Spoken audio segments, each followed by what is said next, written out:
I'm very proud and happy to have our visiting artist for tonight, Franklin Evans.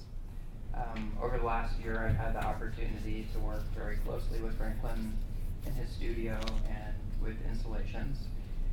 And he's been a wonderful resource and mentor to me. And I thought that by bringing him to SVA, that experience would be shared by several of my classmates. A little background, which most of you probably read in the email, but Franklin was represented by Stu Scott Gallery, which closed this summer. He's had recent projects at Diverse Works in Houston. Just this last weekend opened at De Cordova in Boston. And he was going back a little further, represented or included in Greater New York in 2010, and many other accomplishments, which he will run through in his lecture. Thank you again, and without further ado, Franklin. Hey, all right, thank you, Keith, and I'm really happy to be here and to have visited several of you.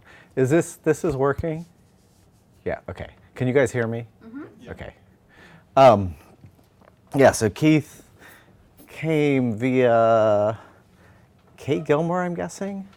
So Kate's a good friend of mine, and she's filtered a lot of people into my studio, and it's been wonderful because, I'm kind of from a painting practice. That's where I came from, and that's a really kind of solitary practice. So when you have somebody in your studio, they get to hear you talk all day. So, for better or worse. I make this is me. So this is the spirit. I really love this photograph. And it's kind of like the spirit of my work. I think it may have always been the spirit of my work before I was even an artist. But it's like, I think in this image, I'm like gesturing and I'm saying, let me show you my toys. And that's kind of like, I think that's what we do as artists. We get to perform for the world. It's kind of, we're really lucky that way. Whether we have a small or large audience, we get to perform. Maybe it's just for ourselves. So I'll probably return to this image. I'm pretty sure there are more of them. I think most people know my work a little bit now out of this, it gets described as installational practice. And I think that's a fair description, but it comes kind of in the back, like maybe through the back door into installation, because it's got a link to sculptural installation like Robert Morris and this spirit of like occupying a space like Malraux's Super Museum and things being placed on the floor, looking at them, learning from them. But it really came out of the spirit of painting and building objects. So it's exposing how objects, it wasn't initially even trying to do that, like expose how objects get made, but it's become that.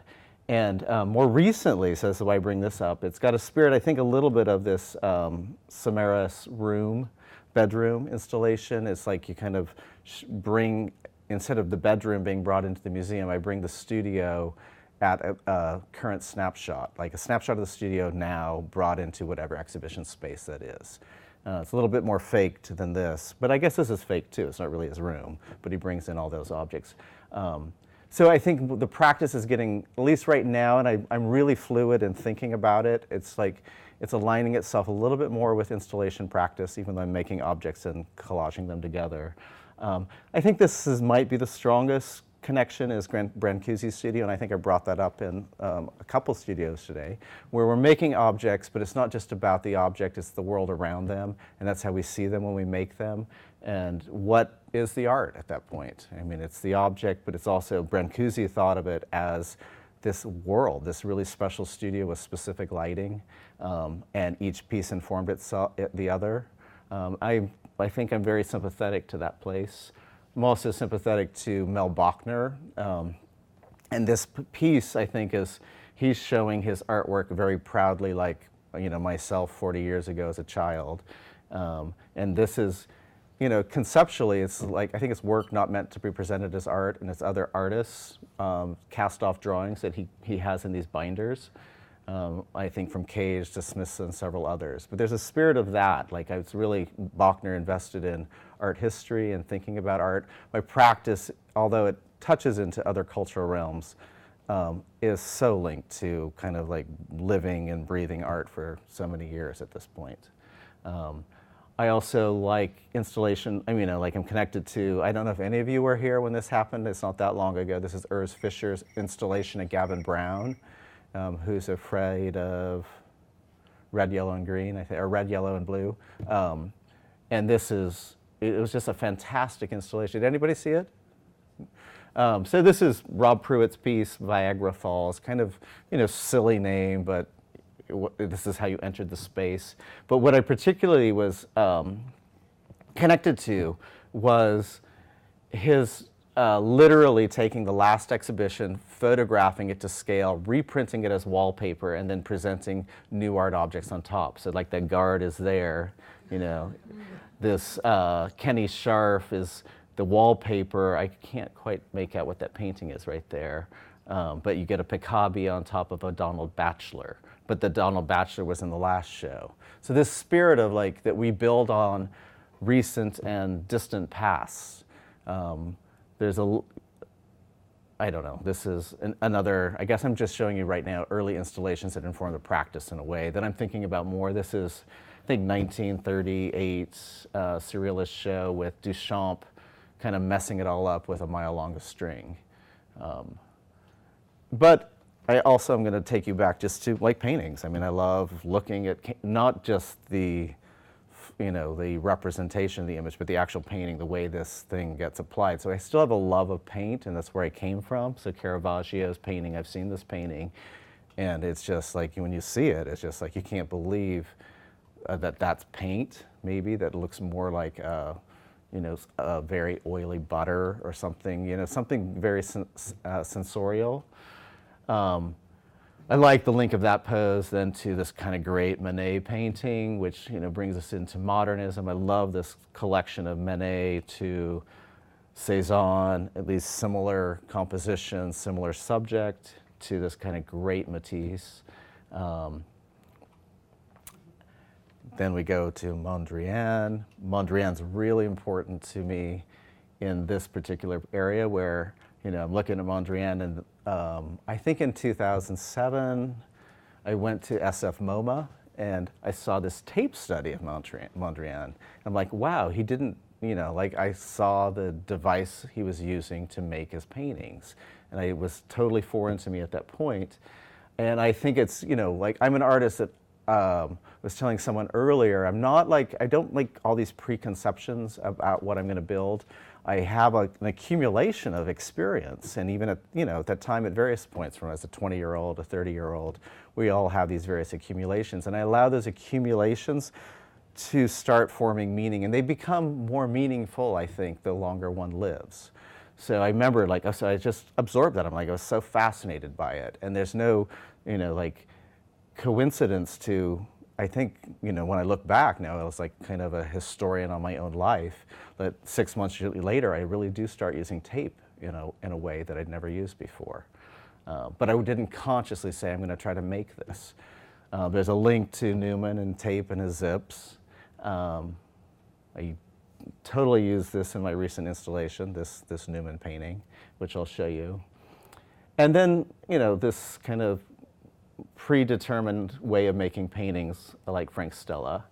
I think my pictures are set up a lot like Rauschenberg right now, and it's just not something I kind of just arrived at it. And then I started learning more about Rauschenberg. I'd seen it, but I'm like, wow, I am doing this flat bed picture plane with a lot of associated images. It's not about space necessarily, but about just this accumulation of discontinuous things, or maybe things that might look disconnected but start having associated meaning. Reading and text passes into my life a lot, and that enters my work. I loved reading this. I love the conceptual biography or autobiography. And then I especially love Gertrude Stein's link to this this text. It's a biography by Justin Spring of Samuel Stewart. And he has factored into, if anybody saw my show this past year, he was an important part of the sound piece. So in that sound piece, it was the readings that I'd been doing for the prior year, the underlines, I then transcribed to a spreadsheet and ranked them 1 through 5. The highest ranked things got read by, I had then enlisted 5 performers, and so 5 performers read the highest ranked and only 1 performer read the lowest ranked. But he is really interesting in that his link, like I'm learning this in reading the biography, he's linked to, he's an early 20th century writer, academic, who isn't maybe very good, isn't that great of a writer, but he meets so many people in the 20th century and develops a close relationship with Gertrude Stein and Alice B. Toklas, and travels there every year and meets a lot of literary luminaries. And this is the most sexy part, is he sleeps with most everybody, and he indexes all these sexcapades, mostly men. And he's one of the primary subjects of Alfred Kinsey in human sexuality study. He leaves academia, becomes a tattoo artist, and publishes gay pulp fiction in the 60s, 50s and 60s under a pseudonym. So it's just like this kind of crazy story. And for me, I'm reading this book in 2011, about right now, in February 2011, and I'm at ARCO, an art fair in Madrid, and I have a project up, and I have a dinner at Art Forum, and the guy sitting next to me is the writer, Justin Spring, and he's the boyfriend of the publisher of Art Forum. So it's just like this kind of loop is, like I guess that kind of story of this loop is, for me, is really interesting, and that's what my work does. I think it's kind of like, wow, I find it as it all happens, and it's this accumulation of all of these kind of somewhat arbitrary things and it's like that gesture of the child, I'm going to tell you my story. And I think that's what we get to do more now as artists than ever before. I'm also this person of the Desert West. I grew up in Nevada. This is this fantastical landscape, this lake, Pyramid Lake, not far from where I grew up, from another vantage. So these things I think are burned. They're in my head. They're things that I kind of gravitate toward in looking and in making. So that leads me to my first own image. This is postgraduate school, and when I'm kind of getting more serious as an artist, in the early 2000s, and it's kind of, to me, it's a very spare desertscape with populated with these floating baseball penises that are growing into kind of, I don't know, a growth system. So like the detail of that. This is all watercolor on paper, but a lot of detail. It's a lot sparer at this point. But I guess I'm suggesting a cycle of regeneration at this point of like things growing out of dead things. This is maybe jump ahead a year, and this is the similar thing, a watercolor on paper, and it's multiple directionally viewed landscapes, like a stairway into an orb that might be a planet with little figures. Do you guys have a red pointer or a laser pointer? No. Well, okay. That thing. Do you see the little figures, maybe? Okay. So it's like scale shifts. It's kind of fantastical landscape. This is about 2004. This is another one like that. But it's still like process. It's starting like, let's just paint spills happen and start building a space around it, knowing some of the strategies I'm going to do in these watercolors. So as I'm making those, this is the first one that gets a lot more large scale. It's at the Drawing Center in 2005. And it's, I think, 10 watercolors, and I called it the regeneration wall. So I created like this this absent painting first, and the lines connected you to a family tree of drawings, so one led to another. The wall was less successful, I think, at that point than the individual watercolors. So this is one of the watercolors in that there's a lot more kind of, I call them non-narrative narratives. There's suggestion with figures, there's text, but it's like, it is collaged different landscapes. I know it's like that green area, although the color's wrong, it's taken from a Corot painting. And familiarity you know, like I didn't show golf courses, but I grew up playing golf. So these are kind of like weird sand traps, and I don't know. It's like, what is that story? It's not really specific, but it's trying to allude to certain subject matter. The title, I think, is Out Trapped. So these, and they're all like small scale, like, you know, 20 by 15 or 15 by 11.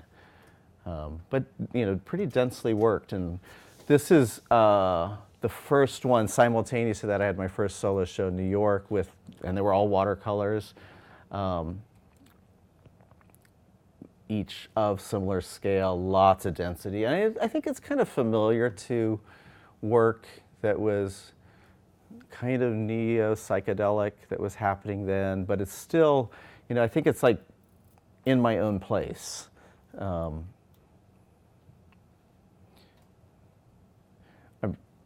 you know, painting and love of painting here. This one literally is trying to paint Asian landscape on the right, other more Western influenced landscape on the left.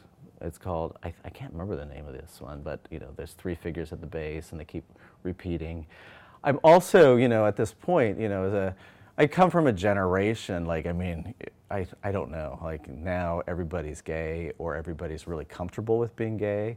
And I come from a period, like being in college in the late 80s, grad school in the 90s, I'm coming out then, and that was a big thing. And I think maybe it still is for young people, it's not totally that. But I think a lot of this is alluding to, you know, like non-narratives that I didn't feel comfortable narrating. So I also come from a time when it was weirder, especially in small towns in the West and in the middle of the country, to be other. So I'm also a mixed race person. My mother's side of the family is Mexican. My father's side is Evans, which is Welsh. So I'm just like, I always tried to pass as something else. And I can see that even in this kind of, you know, I'm an adult, I'm making this work, but this is like a piece that I'm like, I think it's called Flores para los Muertes. And so I'm trying to allude to and I signed it Franklin Garcia, which is my mother's native, or, you know, that's her last name. So there's a lot of this kind of hidden story, but it's still really just making a picture. And I think I talked to some people about, you know, like today, the picture's a little bit harder, and I'm not that much about telling stories. It's there, though. I mean, that's kind of what informs our work, some of our, you know, accumulated subjectivity, our accumulated person over time. But really, I'm looking at, you know, I'm so comfortable with taking other people's artwork and using it in my way, and even friends, like, nobody will know it, but that tree upside down at the top is a friend of mine who had a really successful career in the late 90s, and he knows it. He knows I've used it, but I use it in my own way. It's like this idea of appropriation isn't even my subject, it's just that it's available image out there. I think this is a disco ball that I created as a planet that was on the cover of Art Forum. But, you know, not the same palette, but it, you know, this planet thing that happens. This one is literally my Franklin Garcia's climbing out of the trees, and it's worlds into worlds. It's like, you know, these multiple skies. So I'm making a lot of these watercolors. I, you know, had pretty, measurable success that a lot of people wanted to give me shows. And these are just labor intensive, and I was excited at first, and at a point I'm just making them. And these ones, I'm only showing you the ones I really like. I loved this one. This was called Everything You Ever Want. And a friend of mine saw it in my studio, and she's like, that's like everything you want in the world. You know, it's all put in there. And I kind of have that feeling. And this was for a show in San Francisco called, a solo show called Water More or Less. So it's different water systems in every single piece, but this one was like, you know, like that Asian land or waterscape, and, you know, the world is a planet. Here you kind of move in. But by this time, I'm making, you know, like in a year and a half, having 4 solo shows of watercolors. I don't know if anybody works in watercolor. They take longer, like the layers of pigment, and that's what's kind of great about them. You get this great swimming, it's really a physical layer upon layer of pigment, so you get this kind of swimming space. But I'm getting exhausted, and I feel like the practice isn't growing, and I want to stop, and I'm knowing that's what I'm feeling at that point, and I'm making this one, which is, you know, it's okay. but I'm making figures that are waving. And I didn't know exactly why I'm doing that, but I do know now, at least the story I'm telling you is I'm saying goodbye to this work. I was a visiting artist back in the graduate school in 2007. I went to Iowa, and they brought me back, and I'm like, I've just finished this work, and I remember writing back with my professor who brought me back, and he's like, I'm done with this work. I know the shift is happening. I'm really exhausted. I've got to move. Simultaneous to that feeling, I cropped out this image from the New York Times, and I think it's just an image that links to my interest in that spare landscape, and maybe also the narrative of the solitary tree. I know there are other trees, but everyone's isolated. But the solitary tree is the artist, which is a trope historically used by so many artists, especially romantic artists. So Gerhard or Caspar David Friedrich. But this image stuck, and so I kept it. It's in my studio, and it tears. There's a tear in the middle there. And when it was in the studio for a while, moving it around, and I finally moved it, but it got stuck. A piece of tape tore it there. And once it tore, I know it activated the image, and I started using it in the watercolor. So that plane, I just kind of keep repeating it's in the top section, the same landscape. So I'm eliminating that figure, and I think the figure has become the tree. So this is the tree, but then turning around in different ways, that same landscape presented. This is one where I'm presenting the tree, but the watercolor is a failure. But it was important, I was telling someone earlier, there's a lot of time that goes into these things, and I couldn't let go when the colors got wrong. And watercolor's horrible. If you just are going wrong, it's weeks of work and it's gone, because it's just, and this one was an example of that. But I started doing other things. I started blocking it with other ways of making watercolors. So I'm starting to, this move of letting go of the precious was really important. So this started becoming a more interesting image.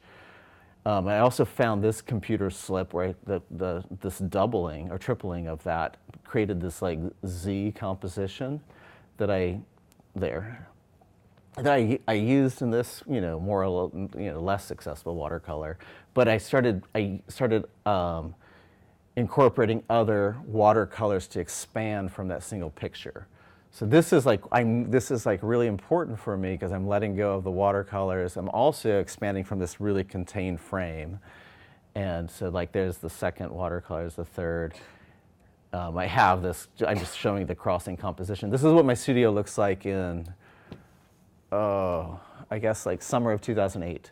So this is my studio on Houston Street, and I'm just expanding. Nothing's great, but I'm letting go. And at that same point, I get the Marie Wall Sharp residency in Dumbo.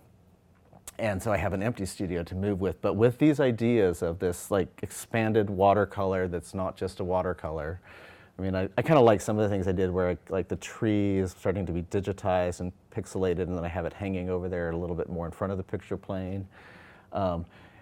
And I also, I think maybe Encounter, I've lodged Caspar David Friedrich into my head because of a memory of a travel there to Berlin and seeing a room, I don't know, 2007 or something like that. And my memory was not this painting, but there's the crossing composition of this painting that I like, which links back to my crossing composition.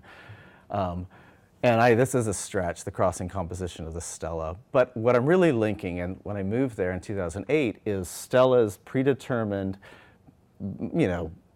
largely parallel bands, if you just take one side of black. And my memory of Friedrich's painting, This is a Solitary Tree, and the way it's painted. And my memory is, and this is a terrible image, but I remember just discovering all these horizontal bands of discrete hues. And I'm like, wow, he created this crazy plane with these really narrow bands of discrete hues. And it's just it's fetish at that point. I'm like, wow, and fetish of memory. And I haven't returned to this painting. I want to go see that. But nonetheless, it's where my head was, and it's the story I'm telling. Frank Stella, his black paintings in parallel black, and Friedrich's parallel bands of discrete hues. So I moved to the studio, and I'm set up, okay, I'm going to make a big picture. I'm going to let stuff happen in here. And each of these are 30 by 40 inch frames. So I'm going to build frames around that. I started initially working on, with the paper, but I then allowed things to start slipping off onto the wall. So this is a really big piece, about 20 feet across, I think. And this is just a collection of images as it builds up over time. So it's about 8 months of building up, but I have 4 other walls where other things are happening. So we start losing the individuality of like that's a watercolor and that's a watercolor, this is a watercolor, but it's like it's a larger thing. It's the center thing is more like a painting. And this is what ends up happening is the floor gets used. The reason why I used the floor to start with was because they said don't spill anything on it. And I'm an artist who sees a lot of shows. So I'm like, I'm going to use all the press releases of all the shows I've seen to make my clean floor. But that started becoming another framing system. It started being the thing that could tell the viewer that this is an artist, locate him in New York and what he's looking at. And that's, where this work starts moving more from discrete object to process to something a little bit more like installation. So this crossing thing I returned to, because this is, of those, this is the green watercolor, and that's the next one I'll show you. But this is what they look like up close. So that's the watercolor, and I've taken this watercolor and I'm thinking about Friedrich's Wanderer, and that's my eye pixelated and painted. But this piece is called something like Friedrich's Past from the Future. So I've taken the Wanderer, and I've said we are now in the future, so we're looking at the face of that, the Wanderer on the scape. And the Wanderer, this was noted at that time as being the present looking out into the uncertain future. So we are now in the future looking back behind Friedrich through the lens and skins of paintings, fastly transformed history. This is the second version of it with the eye. The crossings may be an exaggeration here, but it's kind of the idea of what I'm doing. And I like that it's kind of like these same eyes from 40 years ago. And this overall piece is really that same thing. It's the same crossing composition. So I think when we make these things, I'm blanking on names. I was talking with you earlier. It's not that I know in advance. It's this meaning that arrives, and now I've absorbed it. So 5 years later, I can tell you this story, and I really, I believe it. I really think, that's how I understand how I'm passing through time. This is a detail of the watercolors are starting to change. They're grid-based. They're all hand-gridded. This is I don't think I have the source image, but it's alluding to a Gerhard Richter painting. This is another one, the same. It's called the Davos, the moonscape. So that's the detail of that within the installation. And this is the tree again, and the tree kind of moves onto the planet. This is like a detail of, I was then underlining, reading them, things that were important to the practice at that point.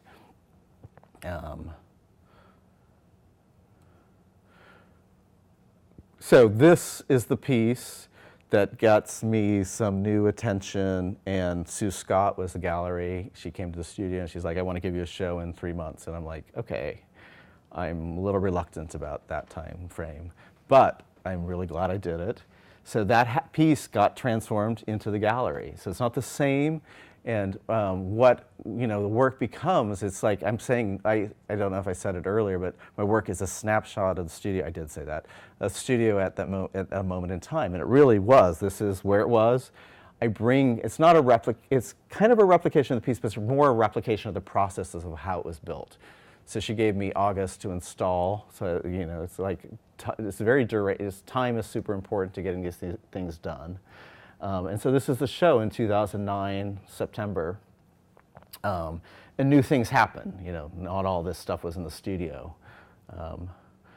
This is a piece called Look Backstage. It's the first time I built the painted tape screens that a lot of people seem to know.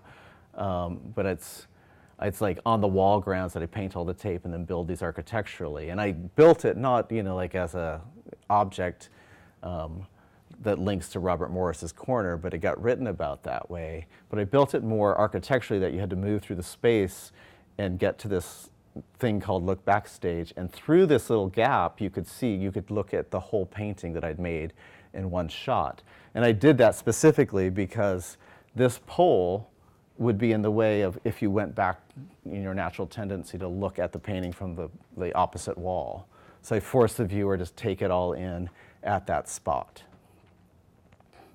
This is within look backstage, so the residue of painting tape and the painted tape.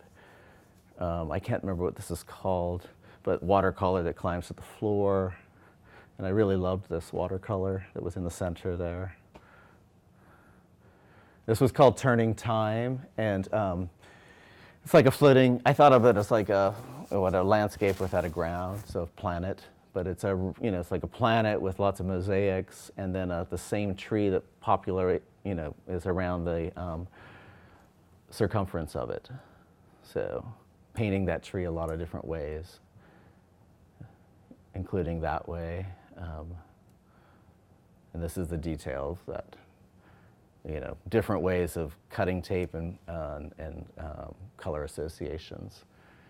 So it's really process how, think this is some of the wall that was the studio that then collapses to the floor. It's 2000 vote was from the, the prior season of the, first Obama election.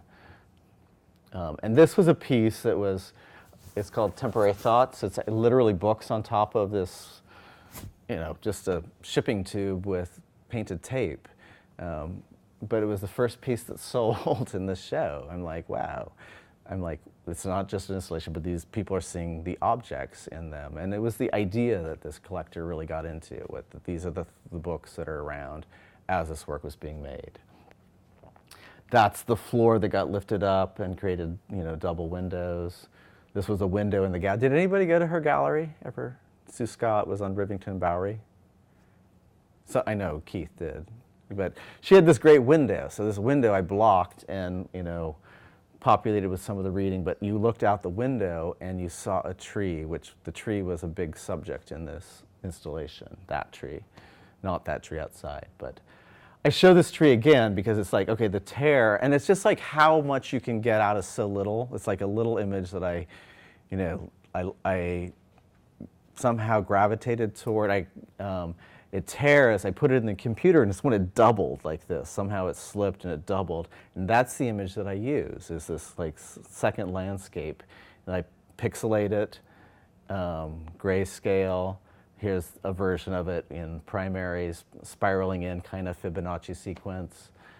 Here's various pixel versions of it.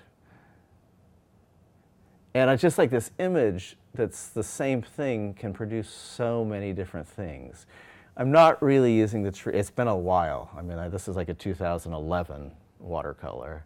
So I kept using it. I'm still maybe using it, but not it's, it's kind of leaving the studio. But I'm showing this mostly to emphasize how much can be taken out of just this little, very little idea. And you just keep transforming it. So this is a tree with a collage of a silly sun, smiling sun on top of it. This is the pixel doubling version of it. It's called Simile Smiles as Pixels. And then this is the painted tape screens expanded. This is a PS1 in 2010. And the piece is called Time Compression Machine. I was really lucky enough to have my own room, and it also happened to be Gordon Matta Clark's room for his 70s rooms installation, which also talks about disruption in time. And this is walking through it. It's mostly all painted on the walls. It's all on site. Although not many institutions or places give you, more than 2 weeks to install. But in both these shows, Sue and this one, I got about a month. So it was kind of great. The curators at PS1, they recognize this is time-intensive work. It's talking about time. So they said, how much time do you need? And I had to speed up recently, though. So this is kind of it's really close to that last show, really. I mean, I'm using a lot of the same things. This show happens 3 months after that show. So it wasn't like I could take a year and develop a new project. It was just more contained, a smaller room, a little bit more whole, and I think it got read that way critically too.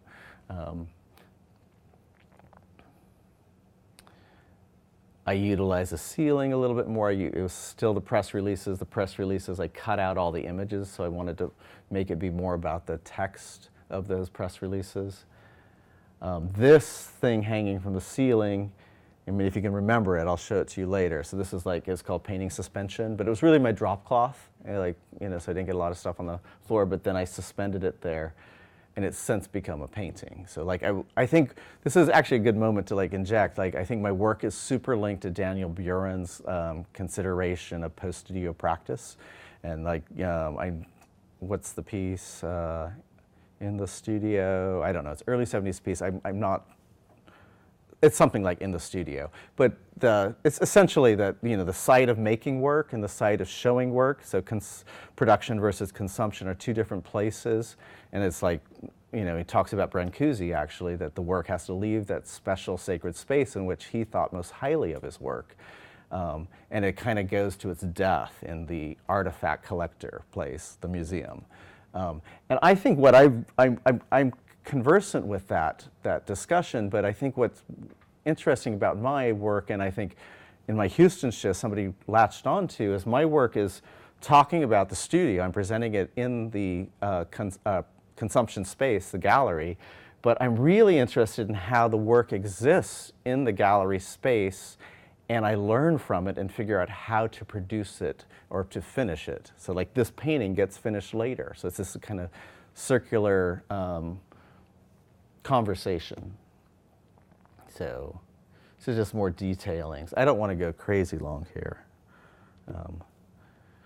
This is I collaborate with people. This is collaboration with a writer on the text. It was done in Balm, but I also presented it, as a drawing. I did it all on the stylus pad, but I made every single mark, so it's no copying. It's the same type of the watercolors. This is a watercolor embedded in the installation. This is using the radiators to create my tree, and this is the one where I'm trying to eliminate the tree. Even in 2010, I'm trying to eliminate it. Then shortly after, this is 2010 also, I do an installation in Prague. And it's becoming familiarly my language. It's called Floor Notes and Corner Positions. So it's the first time I'm presenting these kind of notes around the studio that I've collected and amassed over several years. And I have them laminated and taped to the floor as a floor piece to walk over, to age. It's a really small portion of the whole thing, and my idea, although it hasn't been shown that way, is just to show all the floor notes, that they go to some permanent place, and that when they get worn out, that the person or the institution or collector who has it can reproduce the image and relaminate, but they also have to take the aged image, recapture it, and relaminate it. So the piece doubles every time it gets recreated. So it exists more in idea. I have all these floor notes. Nobody has collected the floor notes, but I mean, it's kind of the spirit of growth, time adjusting a primary source, and then it becoming, its attempt to live forever, I guess. So that you see kind of the things I'm looking at, my own work. It's kind of a survey show on the floor, but also the other images I gravitate toward. This is part of the corner positions part, and then it's got really busy. So this is 2010 also. It's a solo show in Milan. And this is where the first time I'm I don't get 2 weeks or a month. I get 5 days to install in a 1,500 square foot space.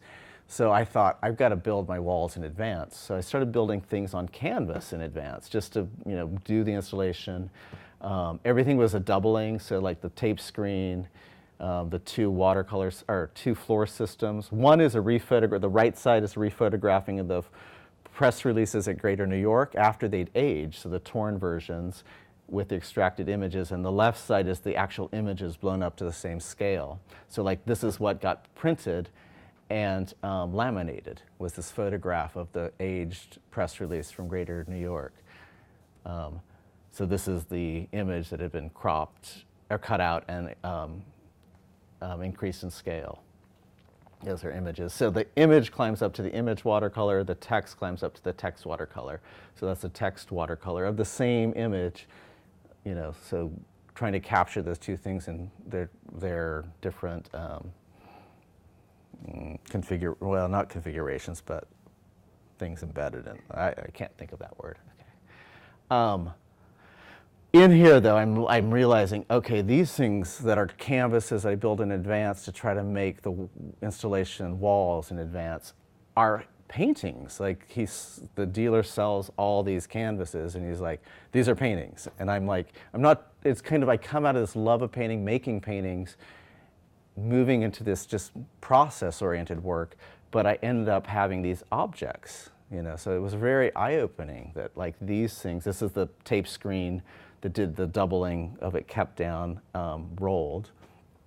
But these things, this is like November 2010, I realized I'm making paintings.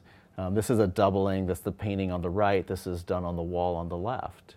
So this was my favorite wall advanced thing that became a painting in that show. So this is, the next series of images are the paintings that followed. So like in 2011, this is a painting that was at Arco.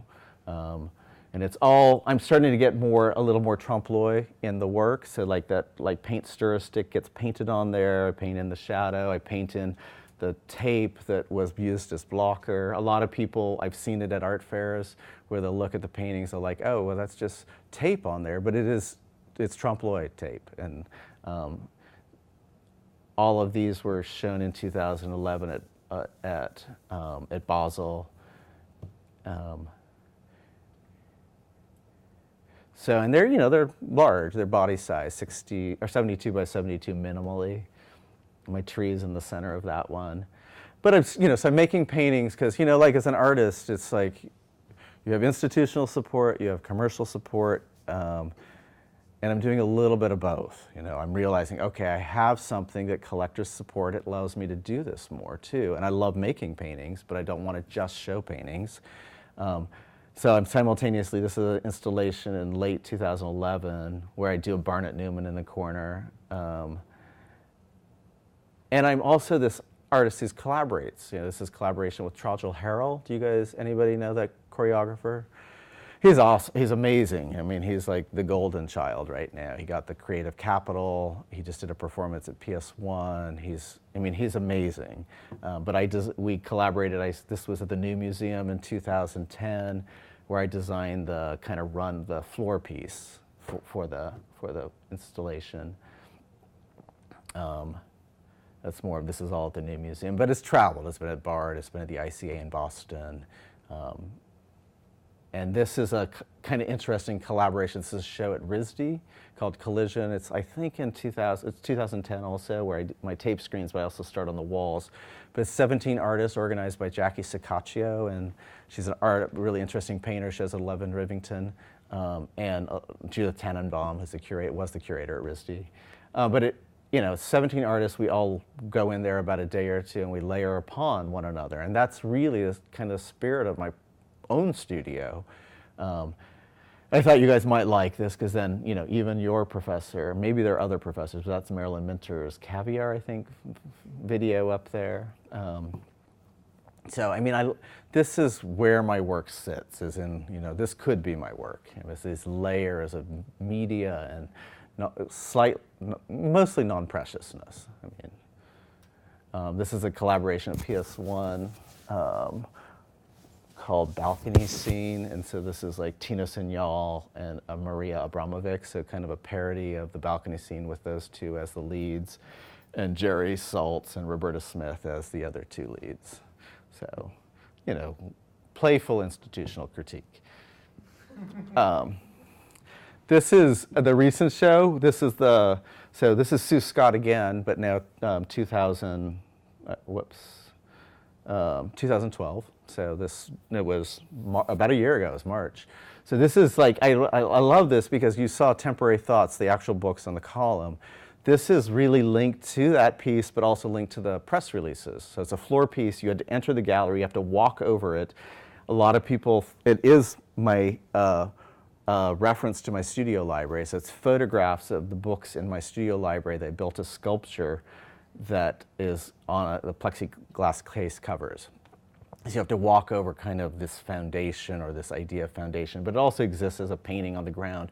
It was very unsettling. It's my favorite piece in the show, and it's, you know, some things that I will later show you come from this.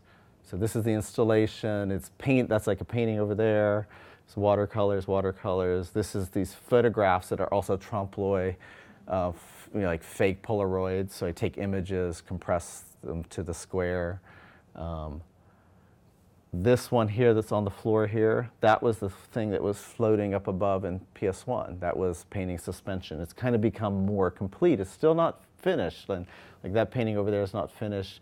That one's the only finished one in this image that you can see. That's a finished painting.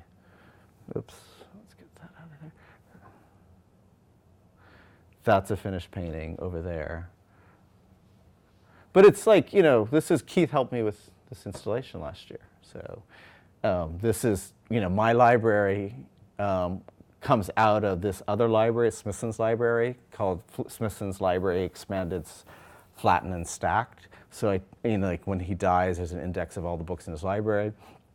I downloaded, or, you know, we downloaded all the available images of the books, trying to find the right edition. And that's the stacked part, you know, because it's flattened, but there's a lot more books there than could be shown. So my library was kind of born out of that earlier seed of like, oh, wow, I want to build Smithson's library one day. So like that's a finished painting there that, you know, got stripped out, went to a collection, but this whole wall was kind of like a piece too. I'm like trying to show this kind of how we make these things. I'm not interested in showing just the objects right now. It's all this kind of other stuff around it that's really fascinating to me. This was the sound piece played off just a low-tech laptop. And that was, this was the readings, but it was 850 sound files, so it was about 4 hours on a random loop. This is the painting. This is kind of a detail of, you know, how it happens. So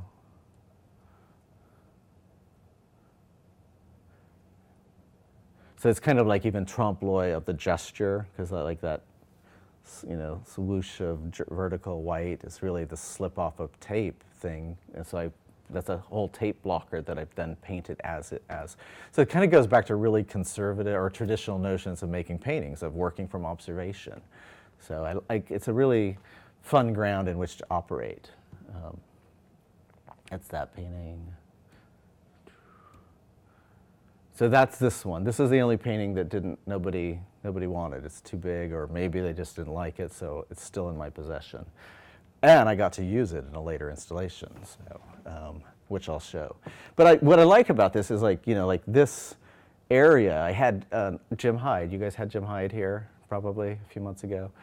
He came over to the studio, he's like, that's a painting right there. And I'm like, you know, you're right. And so I made a few small, just trompe-l'oeil painted tape paintings, which I'll get to. These are the images, and like the idea of my show was called Eyes on the Edge, and I was interested in showing, I mean, I was thinking about a year ago, like, that we are not just these art things, we are like this accumulation of biography and time and person. So I was thinking, like, the edge was the peripheral things, like these images that we retain via, you know, the family photo album, our own photos, or the images that we're looking at. So I organized that screen like kind of like a target. The center on one side was biographic, the center on the other side was Franklin Evans artist, and then it expanded out in different image collection systems from looking at the art that I'd captured over the year. And it's a little bit like all the stuff I alluded to, like the narrative, that I'm not really telling the story that much, but you can get more of it here. Like, this is probably a gay person, male. I give you my birth date. What are these strange Mexican people, you know? And then, you know, it's my great-grandparents from a long time ago. But I'm not like, I'm just like kind of, I'm still learning it too. These are things that I put out there. I'm really open to not knowing and trying to figure it out. You see, like, this person repeating, like, you know, I think I can't remember who said it, but it's like, is it a love affair to that person? That's my partner of 16 years. So people who knew us or people who know my work kind of, there's more to be found through that accumulation of experience with Franklin Evans' work also. So, yeah, and then the other thing was like, you do image collections, you can't get beyond, you have to look at Warburg and Richter's atlases, different ends of World War II's looking at image collection systems. So those become appropriated images within that. This is looking back. Oh, this is particular. This is the library. This is the shot. This is the gallery shot. This is a documentation of it. I'm going to actually show this piece, the documentation piece of it, in like 2 days at Invisible Exports. But this shot, I started, well, I'll get back to that. I had then a double show. Like it just got busy, so I had a spring show in Milan.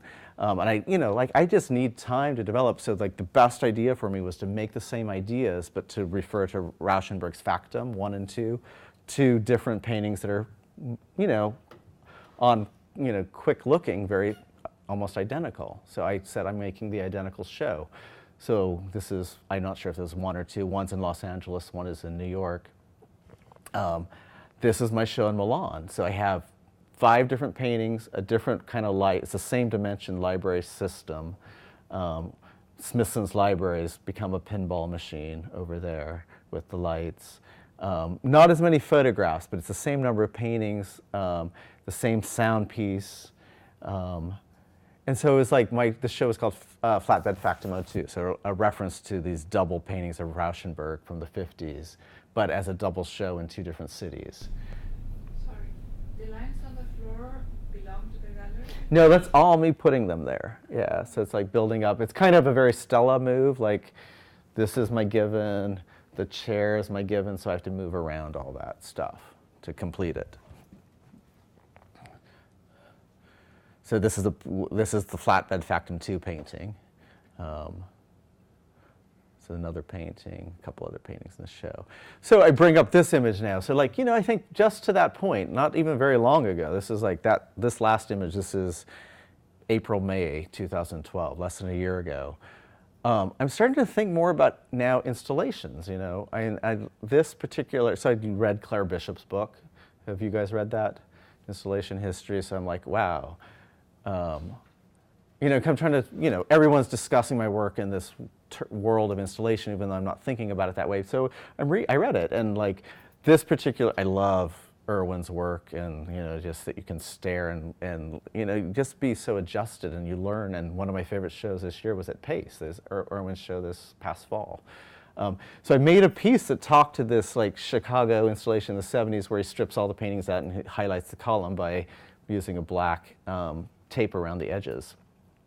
So this is something up at Lehman College where I build these fake columns out of images. This one's out of installation history. This one's a combination of installation history and the I don't know, 12 other artists in the show. So using the available internet to create these fake columns. It's not just purely that one column, but it's alluding to that. And I mark my border. There's a kind of a thread column right here. I don't know if you can see the light on it. So I'm starting to think a little bit more about the conversation with installation history and not just my own practice and interest in painting, I guess. So it's kind of right now it's moving into a slightly different place, the work.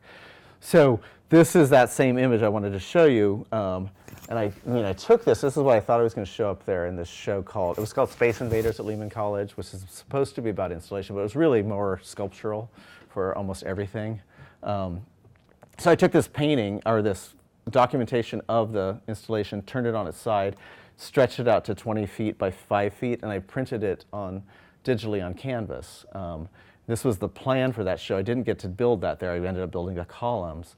But this is where I installed it recently in Houston at Diverse Works. So it's actually got the library, the photograph of itself distorted, and this installation is 3,000 square feet. I got to install at least parts of and a lot of all my past floor systems.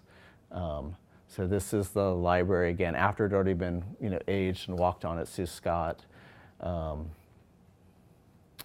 This is kind of the Milan library. This is the floor piece with Trogel at the choreographer. This is that painting that nobody got out of the show, but it's on its side. And I've taken the idea that Jim Hyde pointed out, made a painting, photographed it, and created my Polaroid trompe l'oeil of that painting. So it's just like all these systems, everything just kind of keeps growing out of some corruption of itself. And I think it links back to that drawing center show, the regeneration drawing, where part of the past becomes the starting point for the new. Smithson Library happening in a different way. So I really liked this particular area of the installation. This is the first Sue Scott show. This is my studio, Marie Walsh Sharp.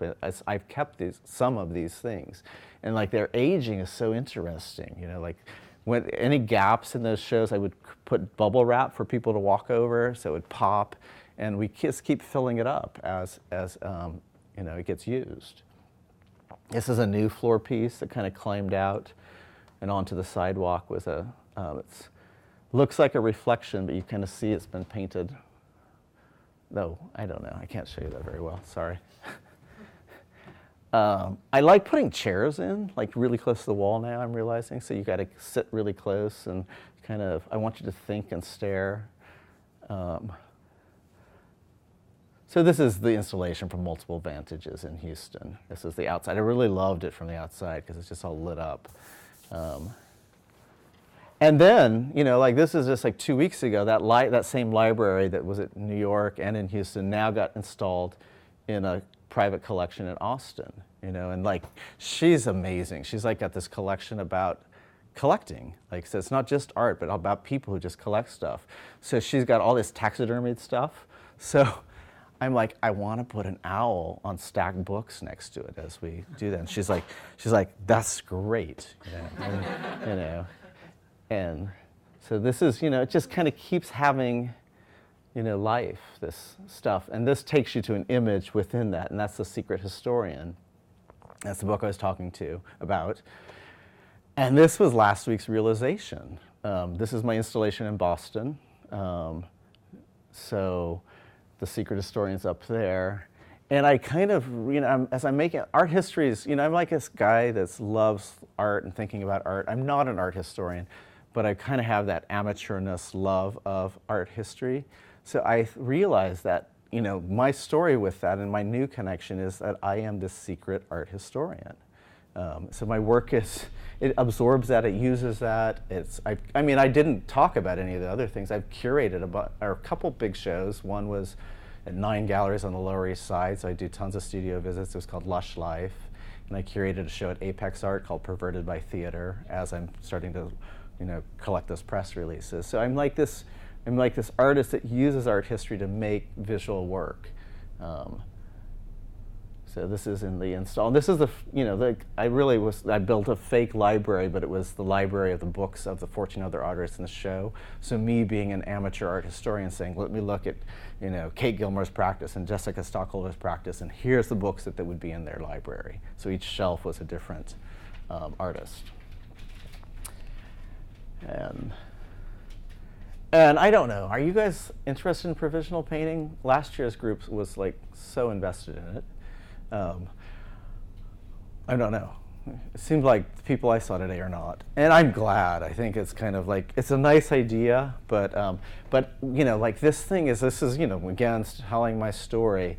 This is this poem that when I'm in graduate school in 1993, this amazing poet, Reginald Shepard, who was already super accomplished. I was at Iowa, so he was at the Iowa Writers Workshop. This is his poem called Provisional, and I discovered it last year as I'm making my show in New York. And I'm not going to go through it, but it was wonderful.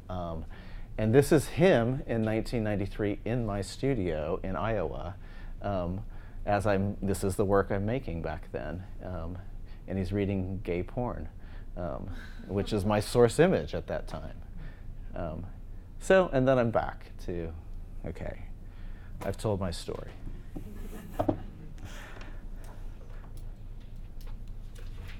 done. Do you guys have any questions? It's unfathomable how you would reinstall some of those. I mean, even in a month. I mean, is it so you then have photographs of your entire wall and you're somewhat trying to recreate it? I think maybe I didn't explain it that well. It's like, I mean, it is, it's planned, but it's process that gets replicated. So like, to do Sue Scott, not to do Sue Scott, but to do Greater New York, I learned that to paint the tape screens, the walls were paint stations. So I had put paint down or tape down, painted them, moved them. So built up this kind of painting on the wall, which are now kind of like the paintings I make. So I would say these areas are going to be that process. And as I'm building up I called those work grounds at a point start like suggesting spaces, suggesting their own visual existence. And so work grounds then morph into something closer to an object. So like that's that system. Or the system of collecting, you know, press releases isn't that hard and you just kind of put them down on the floor. Or in PS1, I had a path. I wanted you to enter, I wanted to climb up walls and travel on every single plane in the space. So it's rule-based, but it's very open system. Like if the rule somehow gets, because there are all these different, like I think there were 10 different systems in PS1, and they start kind of corrupting each other and blocking one another. And so maybe that leads to something new. So it's kind of like I have these things that are going to be carried out. And I'm like, I didn't mention this, but like, you know, I finished graduate school in '93. It took me like 10 years before I started showing in New York. And during that time, I had this hiatus, like, you know, I'm like 24 when I moved to New York after graduate school, and I'm like, wow, a year passed, and my career has not happened. I've got to figure out what I'm going to do with my life. And I went to undergrad, and I was good with numbers, and I studied economics also, so I worked on Wall Street for 5 years. So what was my point there? Stuff evolves. Sorry? Stuff evolves, like one thing leads to another thing in a way. Like Yeah, I had something a little bit more specific there, actually. Your hiatus was... Maybe it'll come back, but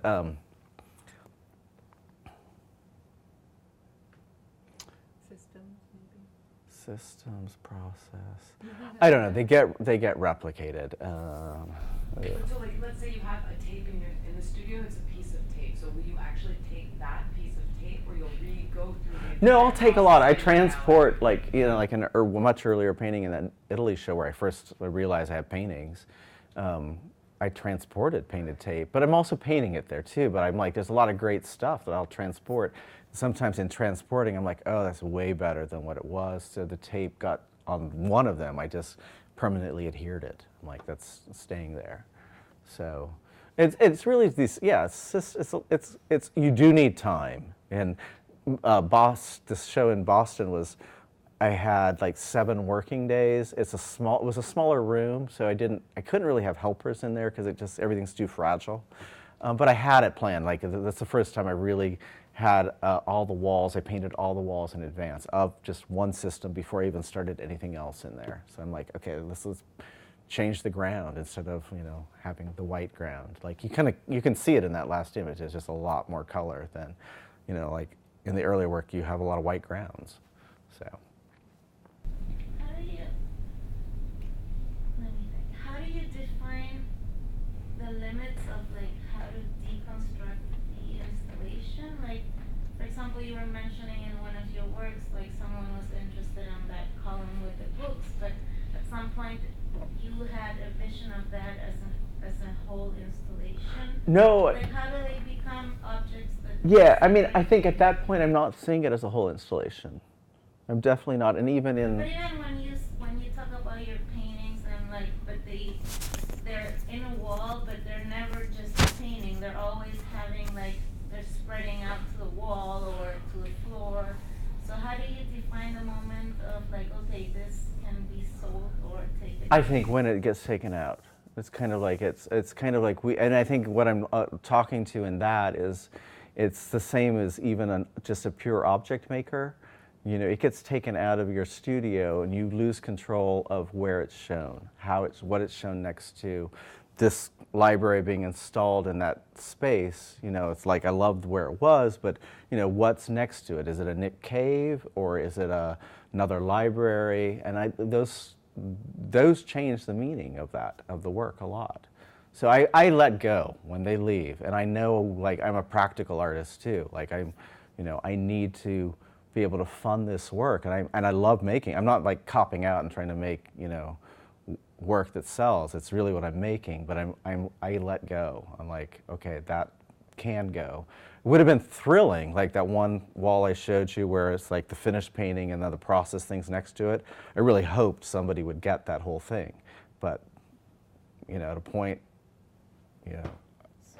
I'm not, and even now, I'm looking more to installation history, but I'm really, it's not quite installation. I'm like making things in more the Brancusi spirit, and it is similar, where things get taken out of that space. So I'm making objects, and maybe thinking objects, or maybe even thought systems, or a sound piece that's about thinking, but it can take an object-ish form in the sound thing. But it's how they all kind of collide and exist together that gets read like an installation. So in a way, you're making an installation to create No, I think people who make more, I've talked to other artists who make installations that they're really thinking of the wholeness of that, of how you pass through. Some of my things are like architectural to direct the viewer to get to a certain point to see one object. And I'm open to it morphing, like I think it is allowing more of that as I learn a little bit more about installation history too. So Can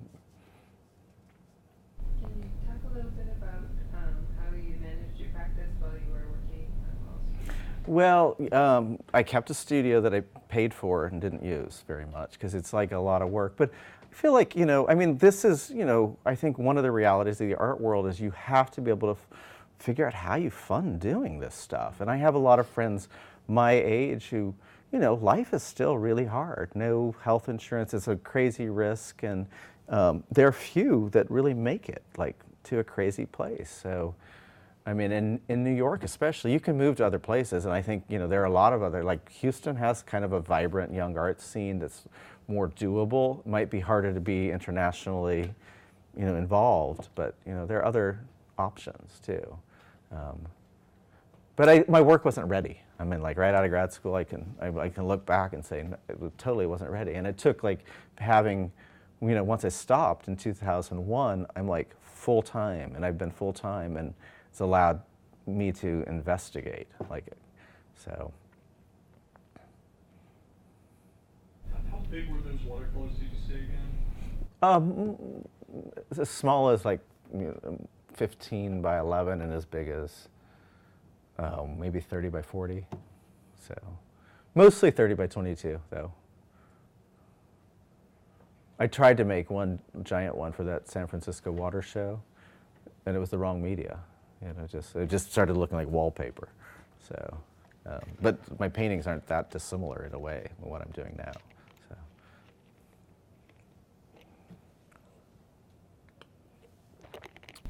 The little pieces of tape that you had up on the wall, those were just as you were making the large walls out of tape, those were the remnants, or did they have some of them? Yeah, I think it's mostly just like I'm just working. Like tape comes off. I recycle all the time. That you can see it in like choosing press releases instead of going to buy butcher paper or white paper or something.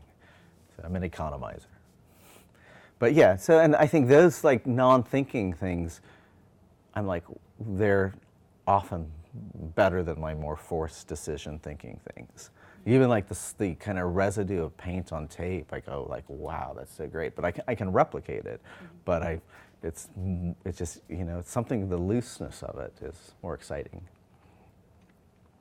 I was just gonna ask about your studio now, because at one point it seemed like it was really important that you moved into a new space and had this like blank slate. And since so much of it is incorporating everything that's happening in your studio, just like how do you deal with that? Are there points where you're just like, I'm gonna paint everything white and start new, or move space, or? Well, I moved back from Maurice Walsh Sharp in 2009 of like August, and I've been in the process of organizing that studio to this day.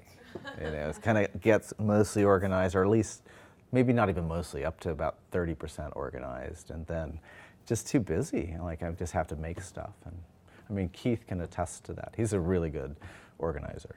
So. But I think, if I can add, I think there's also like the uncovering of the history of your studio as a space. Yeah. That's been interesting with the past artists that have worked there. You know, it's an interpretation. Like, Yeah. The drawing center study is still the ground at the very top of the walls. Like that's 2005. So. Have you ever tried to like intentionally create accidents? Because you talked about the scan and how that just came out. You talked about the image and how that just happened.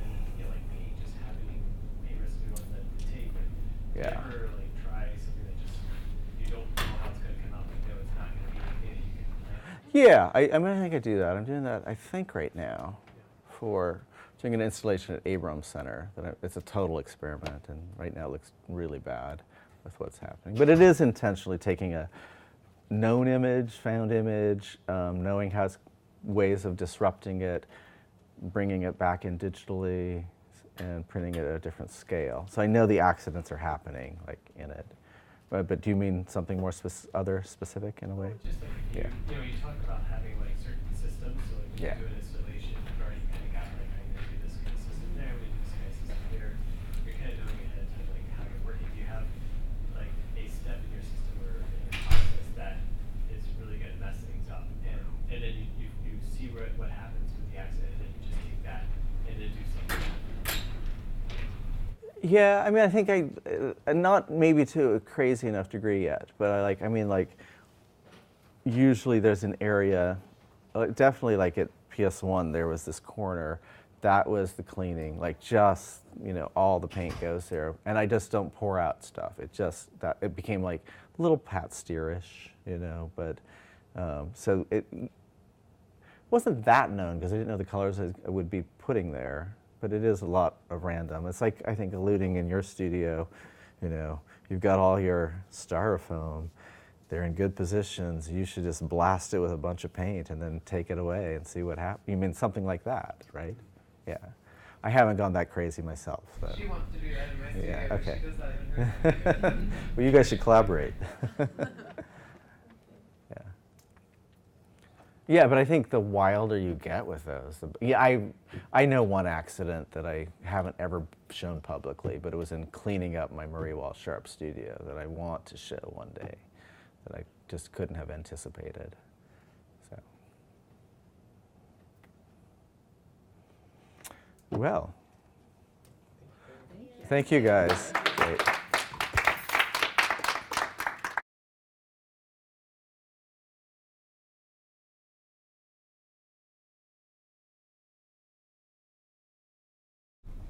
I'm very proud and happy to have our visiting artist for tonight, Franklin Evans. Over the last year, I've had the opportunity to work very closely with Franklin in his studio and with installations. And he's been a wonderful resource and mentor to me. And I thought that by bringing him to SVA, that experience would be shared by several of my classmates. A little background, which most of you probably read in the email, but Franklin was represented by Stu Scott Gallery, which closed this summer. He's had recent projects at Diverse Works in Houston. Just this last weekend opened at De Cordova in Boston. And he was going back a little further, represented or included in Greater New York in 2010. And many other accomplishments, which he will run through in his lecture. Thank you again. And without further ado, Franklin. Great. All right. Thank you, Keith. And I'm really happy to be here and to have visited several of you. Is this is working? Yeah, okay. Can you guys hear me? Mm-hmm. Yeah. Okay. Yeah, so Keith came via Kate Gilmore, I'm guessing.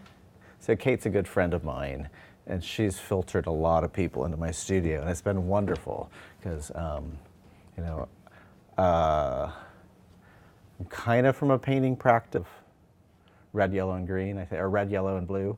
And it was just a fantastic installation. Did anybody see it?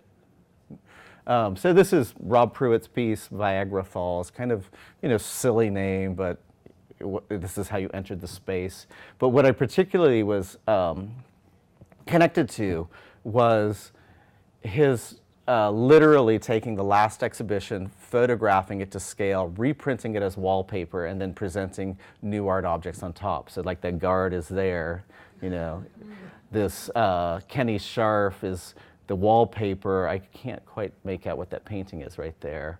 But you get a Picabee on top of a Donald Batchelor. But the Donald Batchelor was in the last show. So this spirit of like that we build on recent and distant pasts. There's I don't know, this is another, I guess I'm just showing you right now early installations that inform the practice in a way that I'm thinking about more. This is, I think, 1938 surrealist show with Duchamp kind of messing it all up with a mile long of string.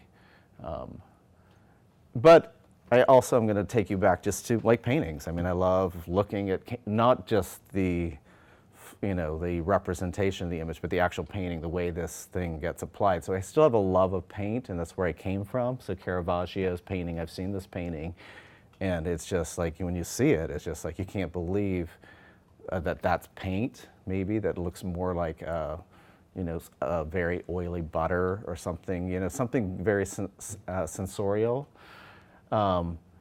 I like the link of that pose then to this kind of great Manet painting, which, you know, brings us into modernism. I love this collection of Manet to Cézanne. That's where I came from, and that's a really kind of solitary practice. So when you have somebody in your studio, they get to hear you talk all day. So, for better or worse. I make this is me. So this is the spirit. I really love this photograph, and it's kind of like the spirit of my work. I think it may have always been the spirit of my work before I was even an artist. But it's like, I think in this image, I'm like gesturing and I'm saying, "Let me show you my toys." And that's kind of like, I think that's what we do as artists. We get to perform for the world. It's kind of, we're really lucky that way. Whether we have a small or large audience, we get to perform. Maybe it's just for ourselves. So I'll probably return to this image. I think I'm pretty sure there are more of them. I think most people know my work a little bit now out of this, it gets described as installational practice. And I think that's a fair description, but it comes kind of in the back, like maybe through the back door into installation, because you know, it's got a link to sculptural installation like Robert Morris, and this spirit of like occupying a space like Malraux's Super Museum and things being placed on the floor, looking at them, learning from them. But it really came out of the spirit of painting and building objects. So it's exposing how objects, it wasn't initially even trying to do that, like expose how objects get made, but it's become that. And more recently, so this is why I bring this up, it's got a spirit, I think, a little bit of this Samaras bedroom installation. It's like you kind of bring, instead of the bedroom being brought into the museum, I bring the studio at a current snapshot, like a snapshot of the studio now brought into whatever exhibition space that is. It's a little bit more faked than this, but I guess this is fake too. It's not really his room, but he brings in all those objects. So I think the practice is getting, at least right now, and I'm really fluid in thinking about it. It's like, it's aligning itself a little bit more with installation practice, even though I'm making objects and collaging them together. I think this might be the strongest connection is Brancusi's studio, and I think I brought that up in a couple studios today, where we're making objects, but it's not just about the object, it's the world around them, and that's how we see them when we make them. And what is the art at that point? I mean, it's the object, but it's also, Brancusi thought of it as this world, this really special studio with specific lighting, and each piece informed itself, the other. I think I'm very sympathetic to that place. I'm also sympathetic to Mel Bachner. And this piece, I think, is he's showing his artwork very proudly, like myself 40 years ago as a child. And this is, conceptually, it's like, I think it's work not meant to be presented as art, and it's other artists' cast-off drawings that he has in these binders. I think from Cage to Smithson and several others. But there's a spirit of that. Like, I was really, Bachner invested in art history and thinking about art. My practice, although it touches into other cultural realms, is so linked to kind of like living and breathing art for so many years at this point. I also like installation. Like I'm connected to, I don't know if any of you were here when this happened. It's not that long ago. This is Urs Fischer's installation of Gavin Brown, who's afraid of, on at least similar composition, similar subject to this kind of great Matisse. Then we go to Mondrian. Mondrian's really important to me in this particular area where, I'm looking at Mondrian, and I think in 2007, I went to SF MoMA and I saw this tape study of Mondrian. I'm like, wow, he didn't, I saw the device he was using to make his paintings. And it was totally foreign to me at that point. And I think it's, like I'm an artist that was telling someone earlier, I don't like all these preconceptions about what I'm going to build. I have an accumulation of experience, and even at that time at various points, from as a 20-year-old, a 30-year-old, we all have these various accumulations, and I allow those accumulations to start forming meaning, and they become more meaningful, I think, the longer one lives. So I remember, so I just absorbed that. I was so fascinated by it, and there's no, coincidence to, I think, when I look back now, I was like kind of a historian on my own life, but 6 months later, I really do start using tape, in a way that I'd never used before. But I didn't consciously say, I'm going to try to make this. There's a link to Newman and tape and his zips. I totally used this in my recent installation, this Newman painting, which I'll show you. And then, this kind of predetermined way of making paintings like Frank Stella.